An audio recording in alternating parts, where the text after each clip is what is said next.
Community and climate change and the relationship between the two was a focus of a weekend course that Zee Zee participated on recently, and that was organised by the Living Witness Project.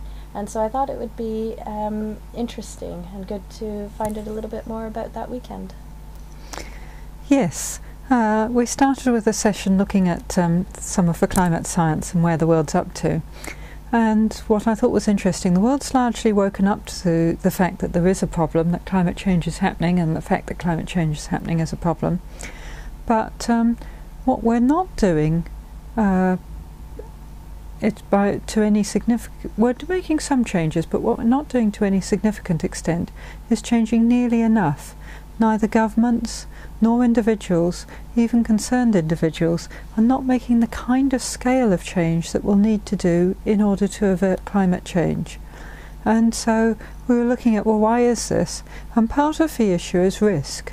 At the moment, there's a risk there could be a total disaster. There's various mechanisms that could lead to tripping points, where we then, after that, get runaway climate change. But at the moment, it's only a risk. And so, if it was 100% certain, then maybe many of us might want to change in a way that would avert that certainty.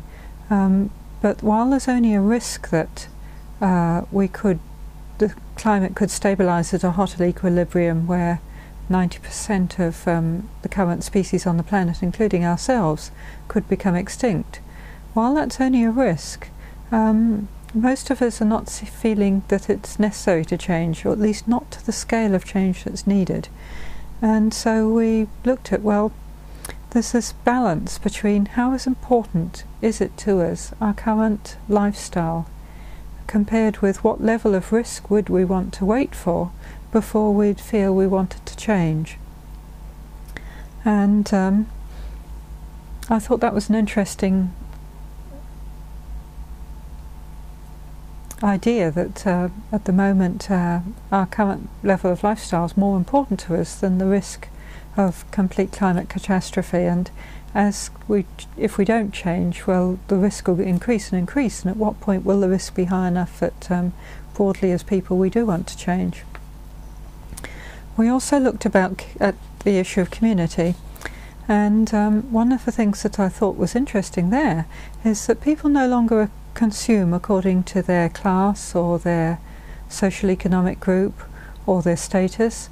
The main driver of the way we consume now is our peer group, and there was some research done in the US where it looked at how if people live in a community where they drive each other's kids to school in SUVs, there's pressure for an individual in that community to say, well, I want an SUV too, I need an SUV too, because I want to be able to drive other people's kids to school when it's my turn. I don't want to just have only my kids driven and me never to have a turn to repay the compliment.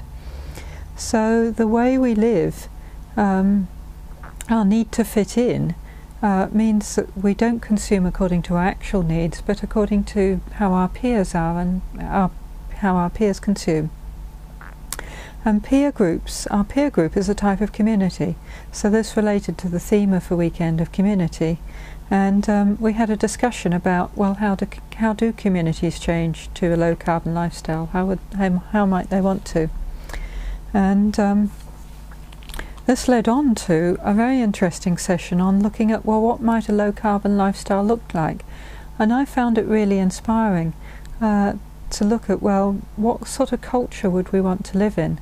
One where living in a culture where everyone's gifts are valued, where we care for each other, where we have more meaningful lives, could also be part of a low carbon lifestyle. Living a low carbon lifestyle could also be a joyful experience if it means that we need and choose to relate to each other in more meaningful ways. So I thought that was interesting. Mm-hmm. And what role do you think Buddhists can play in climate change? Well, I think Buddhists could potentially have a very special role, because as Buddhists we care for people, we care for each other, we care for other sentient beings. As part of our Buddhism, we might wish to choose to adopt a low carbon lifestyle ahead of the more general population.